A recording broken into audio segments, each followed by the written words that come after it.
बच्चों, आज में हम पढ़ेंगे कक्षा 5 हिंदी वाटिका कार्य पुस्तिका का पाठ 21। हमारा कक्षा 5 हिंदी वाटिका कार्य पुस्तिका का पाठ 21 है रघुकुल रीति।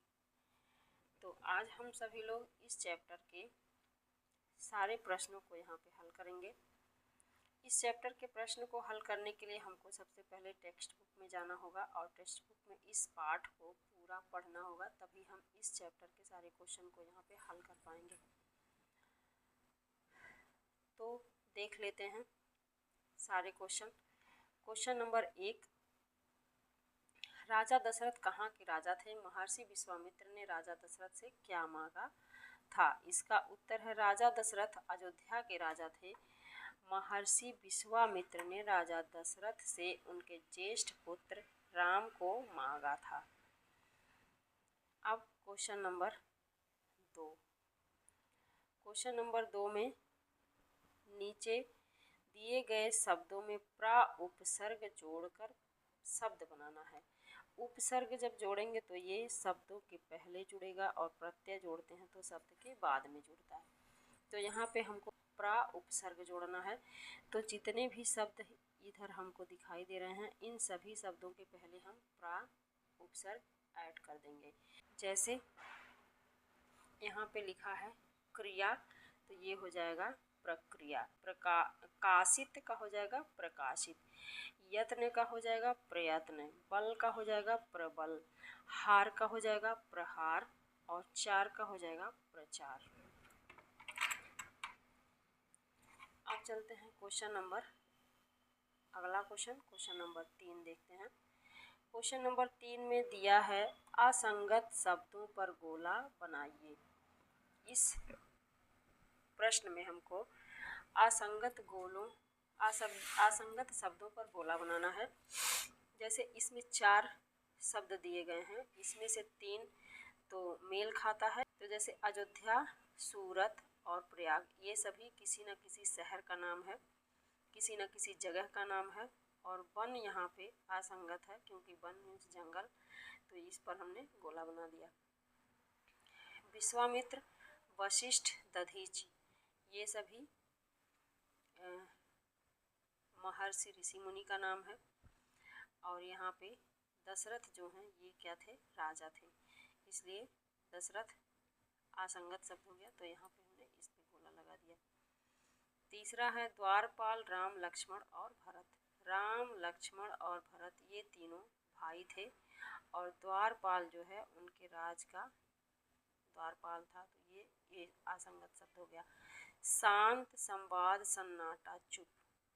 यहाँ पे शांत, सन्नाटा और चुप, इन तीनों शब्दों का एक ही अर्थ निकलता है। और तो यहाँ पे शब्द संवाद शब्द हो गया, अलग है, ये असंगत है, इसलिए संवाद शब्द पर गोला लग गया। आप चलते हैं क्वेश्चन नंबर 4। नीचे दिए गए वाक्यों को शुद्ध कीजिए। यहाँ पे कुछ वाक्य दिए गए हैं जिनको हमको शुद्ध करके लिखना है। राजा अयोध्या था, राज्य अयोध्या था राजा में दशरथ का। तो ये शब्द उल्टा पुल्टा करके लिखा हुआ है, यहाँ पे हमको इसको सटीक करना है, सही बनाना है। अयोध्या में राजा दशरथ का राज्य था। दूसरा क्वेश्चन, बिजली राजा पर गिर जैसे दशरथ पड़ी। तो इसका शुद्ध वाक्य हो जाएगा राजा दशरथ पर जैसे बिजली गिर पड़ी। दोबारा तीसरा है दोबारा संज्ञा शून्य पड़े होकर गिर। इसका सही शब्द हो गया संज्ञा शून्य होकर दोबारा गिर पड़े। अगला है कोई ने व्यक्ति की नहीं प्रतिक्रिया विश्वामित्र महर्षि। इसका सही वाक्य हो जाएगा महर्षि विश्वामित्र ने कोई प्रतिक्रिया व्यक्त नहीं की। अगला क्वेश्चन नंबर 5। नीचे दिए गए विकल्पों के माध्यम से रिक्त स्थानों की पूर्ति करें। तो रघुकुल है, छल कपट है, ज्येष्ठ है, बिजली है। यहाँ इन सभी शब्दों को हमको इसमें फिल करना है, भरना है। तो पहला हो गया आप अपने ज्येष्ठ पुत्र राम को मुझे दे दें। तो यहाँ पे ज्येष्ठ फिल हो गया। दूसरा, राजा दशरथ पर जैसे बिजली भरेंगे, यहाँ पे बिजली गिर पड़ी। तीसरा, वह उनका छल कपट कैसे समझेगा, तो यहाँ पे आ गया छल कपट। और चौथा है, चौथा में रघुकुल की यही रीति है, रघुकुल यहाँ पे आ जाएगा, रघुकुल की यही रीति है। आप चलते हैं क्वेश्चन नंबर 6 देखते हैं। पाठ के आधार पर निम्नलिखित घटनाक्रम को सही क्रम में लिखिए। पाठ के आधार पर निम्नलिखित घटनाक्रम को सही क्रम में लिखिए। यहाँ पे कुछ वाक्य दिया गया है, इन वाक्यों को हमको सीरियल वाइज करके लिखना है। तो इसका सीरियल देख लेते हैं। अयोध्या में राजा दशरथ का राज था। अयोध्या में पहले वाक्य पर आएगा, अयोध्या में राजा दशरथ का राज था। एक दिन महर्षि विश्वामित्र दरबार में आए और राम को 10 दिन के लिए मांगा। राजा दशरथ बहुत चिंतित हुए और कांप कर बेहोश हो गए। ये हो गया। मुनि वशिष्ठ ने समझाया कि राजन, आपको अपना वचन पूरा करना चाहिए।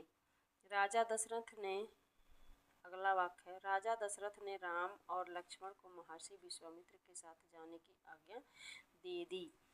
दोनों राजकुमार बिना विलंब किए महर्षि के साथ चल पड़े। अब अगला क्वेश्चन, क्वेश्चन नंबर 7।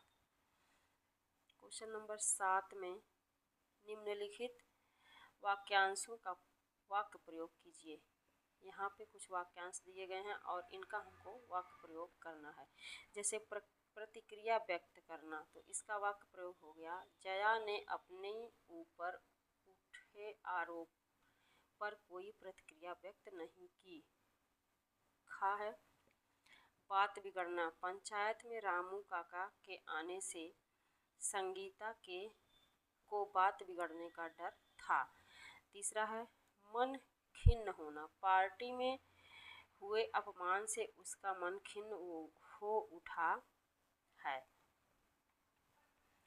अगला है, वचन पूरा करना, वचन पूरा करना, राम और लक्ष्मण को विश्वामित्र के साथ भेजकर राजा दशरथ ने अपना वचन पूरा किया था।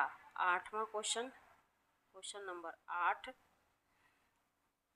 राजा दशरथ ने विश्वामित्र के साथ राम को न भेजने का क्या कारण बताया था। अब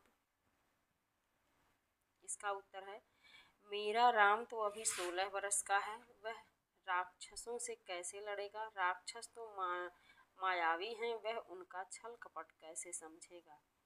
ये इसका उत्तर है। चलते हैं अगले क्वेश्चन की तरफ। क्वेश्चन नंबर 9, गुरु वशिष्ठ ने विश्वामित्र के साथ राम को भेजने के लिए राजा दशरथ को क्या समझाया। इसका उत्तर है, गुरु वशिष्ठ राजा दशरथ को समझाते हुए कहते हैं कि हे राजन, गुरुकुल की यही रीति है, प्राण देकर भी वचन को निभाया जाता है, अतः आप राम की चिंता ना करें। अगला question, question number 10, question number 10, पाठ के आधार पर लिखिए। यहाँ पे कुछ शब्द दिया गया है और पाठ के आधार पर हमको यहाँ पे लिखना है।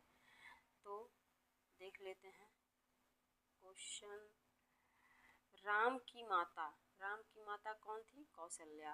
राम के पिता दशरथ। राम के भाई लक्ष्मण। राम के गुरु महर्षि विश्वामित्र। राम का कुल रघुकुल। राम का राज अयोध्या राज। अब चलते हैं क्वेश्चन नंबर 11 देखते हैं। क्वेश्चन नंबर 11 में हमको लिखना है विलोम शब्द। निम्नलिखित शब्दों के विलोम शब्द लिखिए। यहाँ पे हमको कुछ शब्द दिए हैं और इन्हीं शब्द को हमको विलोम शब्द लिखना है। तो देखते हैं क्वेश्चन नंबर ज्येष्ठ, ज्येष्ठ का विलोम हो जाएगा अनुज। आशा, आशा का विलोम हो जाएगा निराशा। कठिन का विलोम हो जाएगा सरल। चिंतित का विलोम हो जाएगा निश्चिंत। अपूर्ण का विलोम हो जाएगा पूर्ण। और खिन्न, खिन्न का विलोम शब्द हो जाएगा प्रसन्न। तो बच्चों ये चैप्टर यहाँ पे समाप्त होता है। मिलते हैं नेक्स्ट वीडियो में किसी नेक्स्ट चैप्टर के साथ। तब तक के लिए बाय बाय।